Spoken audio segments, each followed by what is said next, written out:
Mungkin nggak pernah atau nggak inget? No, I don't think so. Again, Mami exteriornya sangat-sangat tough.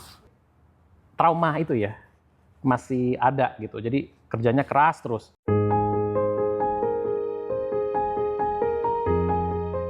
Mami atau Bu Retno adalah orang yang strategik dalam berpikir, Iya. ya kan? Kemudian fokus, very fokus dengan apa yang dikerjakan. Yeah. Punya aturan, ya karena dia tahu bahwa waktunya nggak banyak kan. Iya. Dia harus manage itu semua dan dia mampu manage semua pekerjaannya dan tidak melupakan karyawan bahkan teman-teman. Bener nggak sih? Iya, iya. Memang sih. Saya juga merasa sih kalau Mami for me is a superwoman ya. Yeah. Jadi her position as a female in a man-driven world ya, diplomasi, berkarir, itu meskipun beliau fokus 100% tapi tetap ada sisa yang didedikasikan untuk keluarga ya. Even when we were growing up, when she was still struggling to climb through her career, itu pasti beliau menyempatkan weekend untuk keluarga. Ya pokoknya momen penting pasti ada lah. Nah, walaupun nggak selalu ada ya, karena kan sibuk kan. Betul, Ya. betul.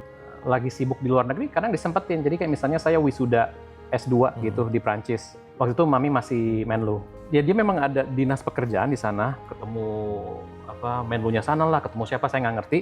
Tapi waktu saya wisuda ya berapa jam situ datang. Nah itu dia. Ada waktu yang paling berat nggak? Yang buat seorang Bu Retno, buat Mami yang mungkin dia nggak share sama kalian, tapi sebagai family, sebagai orang yang paling dekat, kalian tahu itu gitu.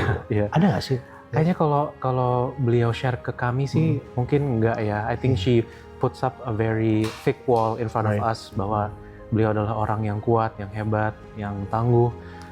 Tapi saya rasa sih masa-masa ketika saya SD ya, waktu pulang dari Belanda, kemudian beliau menetap di Indonesia selama 4-5 tahun itu, mungkin nggak banyak yang tahu, tapi ibu seringkali sakit pada masa-masa itu, overwork, karena beliau memang tinggalnya pada saat itu kan di Depok ya, di mana memang belum banyak jalan akses ke Jakarta, jadi beliau selalu berangkat subuh, saya nggak ketemu ibu pas pagi, dan kemudian pulangnya malam sekali. Ya saya mengingat struggle-nya beliau sampai beliau sakit-sakit, dan sebetulnya fun fact itu yang menginspirasi saya untuk jadi dokter sebetulnya. Somehow saya harus bisa take care of my mom.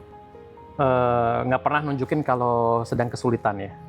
Mungkin kita taunya dari temperamen aja. Jadi kadang kalau misalnya berantakan dikit marah, berarti mungkin lagi stres atau apa. Cuman nggak pernah secara eksplisit bilang pusing segala macam, nggak pernah sih. Dulu waktu Mami belum jadi dubes, kayaknya masih jadi direktur, sempat ditawarin jadi posisi bagus di multinasional yang besar banget gitu. Itu kenapa aku mikirnya itu sulit, karena dia jarang cerita apa-apa ke keluarga, ke saya khususnya. Kalau bapak mungkin cerita ya, tapi kalau ke saya, nah ini cerita nih, ini saya udah SMP, jadi mungkin dia ini anak udah ngerti kali ya, jadi diajak Ini dia ngobrol. oldest kan. Oke, pernah marah nggak Mami Ke siapa? ke kalian? Ya sering lah. Sering. Tegas sekali, tegas atau galak? Kalau dulu kan masalah sekolah, masalah ranking, misalnya ranking 3, kenapa nggak ranking 1? Kalau ranking 1, kenapa nggak juara umum? Kalau juara umum, kenapa nggak sekolahnya di sini? Nggak akan bisa cukup gitu.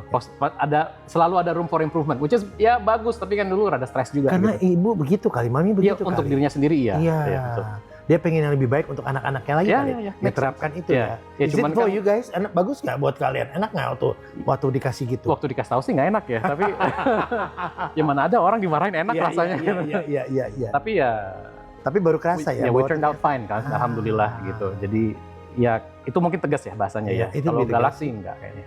Pernah lihat Mami nangis? Cuman satu ingatan waktu saya nikah, Terharu. terharu nangis. Kalau nangis sedih atau capek mungkin nggak pernah atau nggak inget. No, I don't think so. Again, Mami eksteriornya sangat-sangat tough orangnya, dan nggak banyak emosi yang ditunjukkan ke kami. Gak banyak emosi yang dia tunjukkan ya. Betul. Dan maksudnya behind all of that ya mungkin itu translate secara fisik ya, beliau jadi sering sakit dan segala macam, tapi itu ya masa lalu sih. Sekarang beliau udah, malah I think she's very healthy now, much Iya, healthier than I think Karena when she was back makin then. sibuk makin healthy kayaknya ya. Betul. Dia nggak pernah cerita apa-apa setelah dia nggak begitu sibuk lagi gitu? Enggak sih, tapi I think my mom itu yearns for more family connection ya. Karena beliau lebih sering pengen kita kumpul, kemudian juga ya terutama untuk ke cucu ya, tapi juga anak-anaknya beliau reach out, dan itu menginspirasi saya untuk ya I have to do the same for my family as well. Pokoknya saya sebagai dokter, of course I have people that I have to take care of, tapi kalau at the end of the day anak saya butuh saya, ya saya akan ke anak saya. Ada komplain apa dalam tanda komplain yang bagus ya, komplainnya terhadap mami misalnya so far gitu loh. Bukan komplain lah, unek-unek lah. Ya enggak sih, ya maksudnya ya keras ya. Maksudnya ya emang keras ya. Kalau dengar cerita mami dulu waktu kecil kan bukan dari keluarga yang mapan, pindah-pindah kayak kontrakan, bahkan sempat cerita sempat diusir dari kontrakan. Jadi dari dulu hidupnya mungkin udah keras. Jadi sampai sekarang masih kebawa gitu, walaupun sekarang alhamdulillah udah mapan, udah punya karir, karirnya udah berpindah karir ke karir yang baru. Ya tapi mungkin trauma itu ya masih ada gitu. Jadi kerjanya keras terus. Mungkin parenting harus seperti itu ya. Saya juga baru punya anak kecil, saya juga bingung harus ngapain kalau misalnya sama anak gitu. Kadang harus keras, kadang enggak. Tapi gimana kalau keras nanti dia trauma, kalau nggak keras nanti dia males. Kayak ya nggak tahu ya. Menurut saya sih ya she did the best she can. Sebagai anak dari mami, apa yang kamu paling syukurin?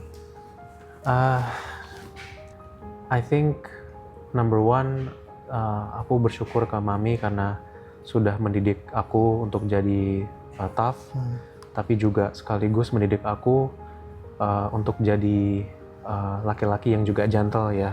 Karena segala sopan santun, segala hal yang saya pelajari dari mami ya, cara memperlakukan wanita, memperlakukan orang lain, baik orang lain, itu saya banyak diajarin sama mami tentang nilai-nilai seperti itu ya.